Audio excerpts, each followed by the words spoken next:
Today we're making a Roman Gladius. It's a short sword carried by Roman legionaries. It's about 18 to 20 inches long.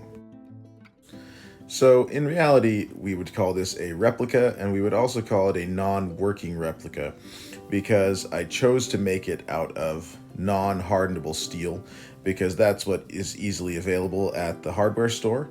I'm making this and another sword for my friend.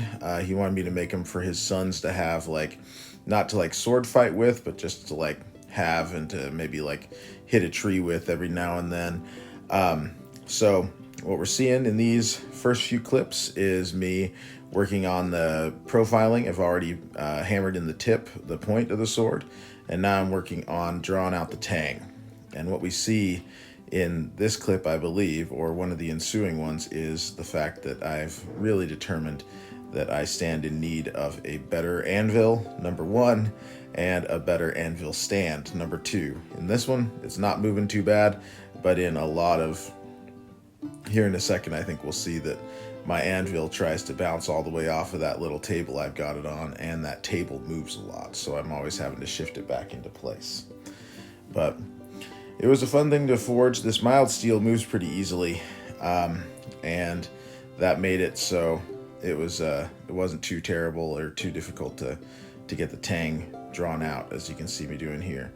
And I'm putting my back into it a little bit.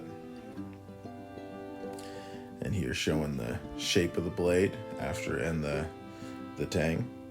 Here is this blade after I finished shaping and had grinded a little bit. I determined, after not too long, I'd used my belt grinder actually for a little more time than is really, it's a little embarrassing how long I spent before I remembered I have an angle grinder.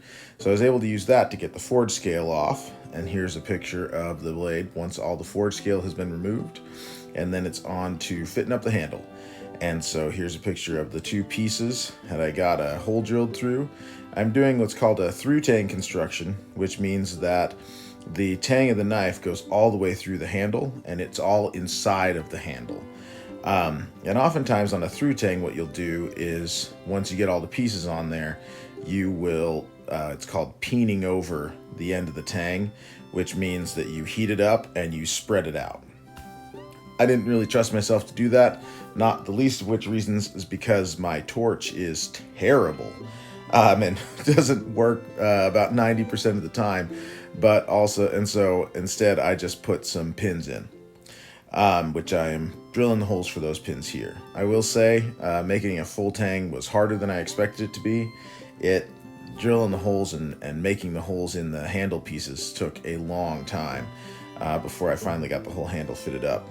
There are a number of parts of this build that are not included in this video because I kept on having difficulties with my recording equipment, that is to say, my phone. Here is the final product, and I will let original video me tell you the rest.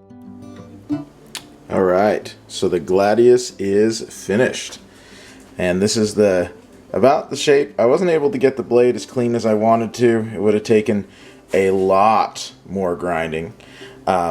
And then the handle was really fun to make. Took forever, you guys. I gotta say, I did not realize how tricky a through tang would be, and I did not do the cleanest job. That's something that I can continue working on. I made the guard and the pommel out of 2x4s. The pommel, I actually glued two pieces of 2x4 together, and then the handle is actually made out of a branch from a mesquite tree, a piece of a mesquite branch that I cut off and sanded down, and then I used a file to file in those the finger notches. I don't know what you call those. So that was pretty cool. Took a while. Like I said, it took longer than I thought it would, but man, it was a blast to build, and I'm happy to show it to you guys. So.